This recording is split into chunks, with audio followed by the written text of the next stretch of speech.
I started to do some reading tonight, and I wanted to share a little bit about my journey with creating my personal curriculum and also accommodating my own learning needs. Just some background, I was a great student in school. I got pretty much all A's until I went to college, and I kind of leveled out, and I still got good grades, but just enough to graduate. And I went to grad school in 2018. It was a 3-year program for fine arts. And there was definitely like reading involved for some of my classes. And I really enjoyed those assignments. I am not on my medication right now for ADHD, and I have been mostly just like existing in a state of trying to find nervous system regulation and to find like peace in a slowness, whereas there was like an adrenaline rush to the way I did things before. Very often like procrastination was the name of the game, and so most of my assignments, it was like a competition between me and myself to see how fast I could get things done.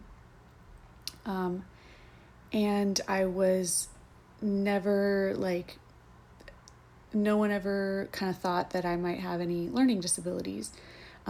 As I have been learning about the different learning disabilities that are associated with autism, I have found several that actually really fit what my experience has been.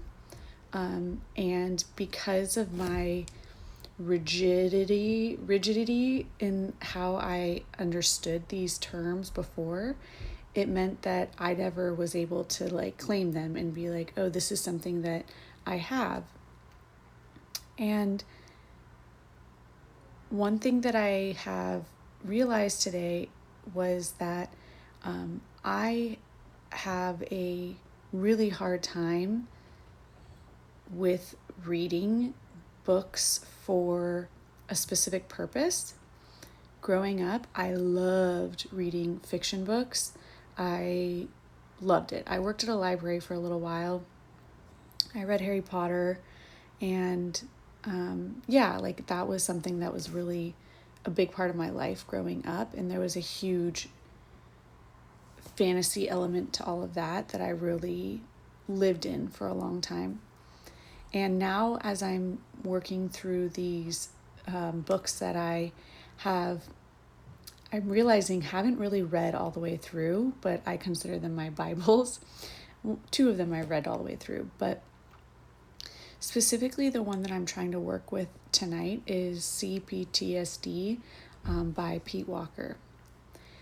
And before, I've had this book for months, and I've had this idea that I was going to create my tarot deck with ideas from this book.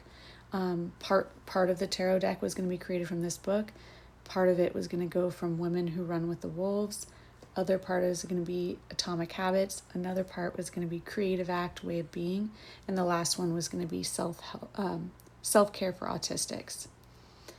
So each of these books have given me like nuggets of wisdom, and I was just feeling a lot of resistance tonight in like sitting down with a book.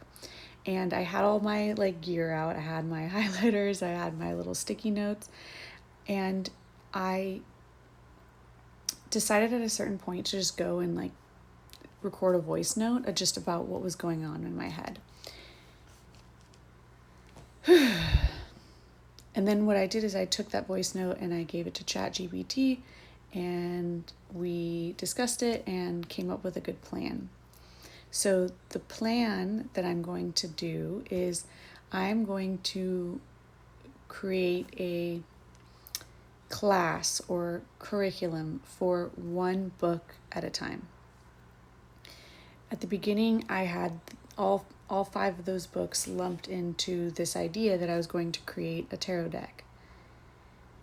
And now I see that is overwhelming because I didn't identify how I was going to annotate each book, which is something that I've been working with a little bit and learning about. I also have been looking into a book called Mind Mapping to understand different ways of like engaging with material. And the hard part about all of this, I have to say, is that there's so many moments where I feel myself saying, I already know that. I don't need that. That's unnecessary. And I feel that like adrenaline version of me that had to use that adrenaline to get through difficult material in the past, wanting, like, just chomping at the bit to be like, let me figure this out. And one of the things that I mentioned in my voice memo was that for the CPTSD book, I felt like I was resistant to just reading it all the way through because I felt like the anecdotal information in there was going to be unnecessary. And then I thought about that and I was like, well, why do I feel that way? And I think that there's a good reason and then a reason that relates to the adrenaline side of me. The reason I came up with is that I am looking to get concepts from this book that I could use in my everyday life. And if that is my aim for this book, then it makes sense that anecdotes won't really do that for me.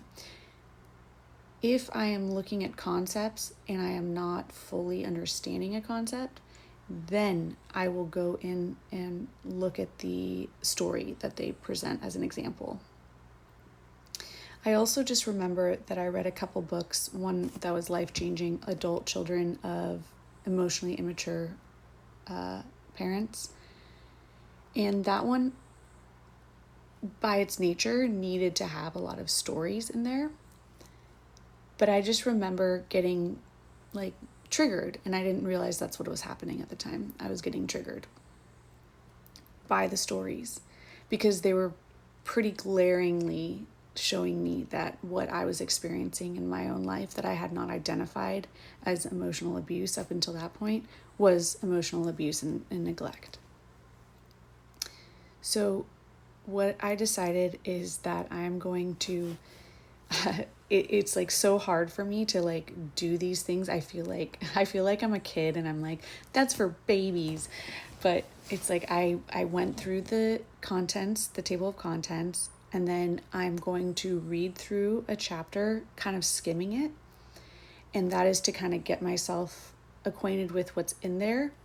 And then I'm going to go back in and then I'm going to zero in on the parts that have like content that caught my eye.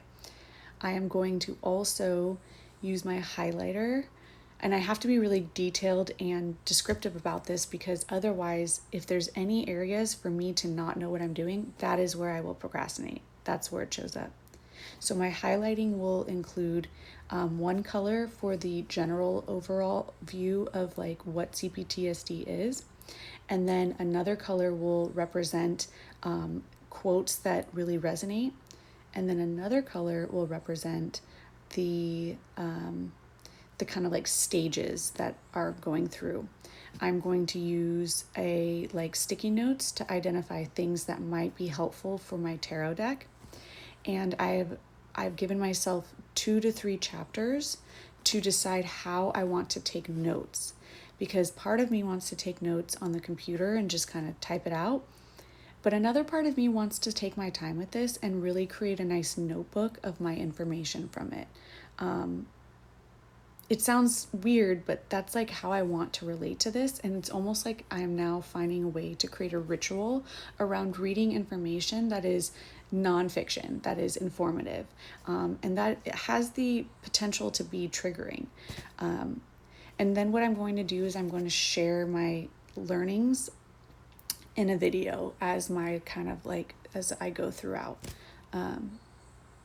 So I wanted to share this. I wanted to also get it out of my head. But I also kind of just wanted to share in case anyone else maybe needs something like this more structured for themselves. after I watched that back, I realized that what I've been doing is I've been actually doing a class or a curriculum for how I learn, like learning best practices, self-teaching best practices. And every time I'm able to categorize something like that, it literally opens up so much in terms of my like resistance to things and my honestly it's like, it feels like fear sometimes where I'm just like it's like I worry that I'm not actually wanting to do the things that I know I want to do. And now I see why. It's like there's roadblocks. So I think that this like class that I'm like going to kind of has an overarching idea is going to be like best practices in self-teaching.